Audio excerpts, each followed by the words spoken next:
ہم نے صحابہ کرام کے بہت سارے واقعات ان کے عشق مصطفیٰ کے پڑھے بھی ہیں اور سنے بھی ہیں۔ آئیے میں آج آپ کو ایک خاتون کے تعلق سے بتاتا ہوں کہ حضرت سعد بن ابی وقاص رضی اللہ تعالیٰ عنہ سے روایت ہے، وہ فرماتے ہیں کہ جب جنگ احد سے ہم واپس لوٹ رہے تھے تو ہمارا گزر بنو دینار کی خاتون کے پاس ہوا۔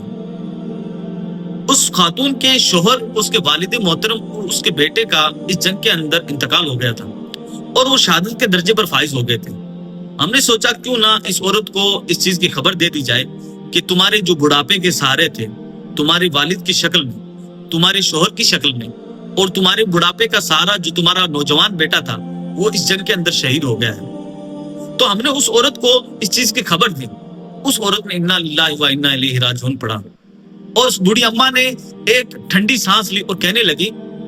مجھے یہ بتاؤ کہ سرکار دو عالم صلی اللہ تعالیٰ علیہ وسلم کیسے ہیں؟ تو جیسے اس بوڑھی خاتون کی زبان سے یہ لفظ نکلا تو صحابہ کرام عرض کرنے لگے، اماں جان، وہ آپ کی اچھی خواہش اور رب کے فضل سے وہ ایک دم ٹھیک ہے۔ بوڑھی اماں کہنے لگی، مجھے جب تک ان کا دیدار نہ ہو جائے، میں جب تک اپنی آنکھوں سے ان کو دیکھ نہ لوں، میرے اس بے قرار دل کو قرار نہیں آئے گا۔ صحابہ کرام نے ان کے عشق مصطفیٰ کو دیکھ کر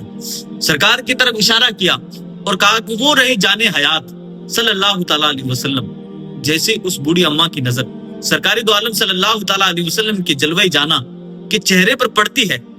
تو وہ عورت کہنے لگتی ہے، یا رسول اللہ صلی اللہ تعالیٰ علیہ وسلم، اب آپ کا درشن ہو گیا، اب آپ کا دیدار ہو گیا، اب کسی چیز کی تکلیف اور مصیبت نہیں ہے۔ اسی لیے تو میرے امام کہتے ہیں، جان ہے عشق مصطفیٰ روز فضو کرے خدا، جس کو ہو درد کا مزہ ناز دوا اٹھائے کیوں۔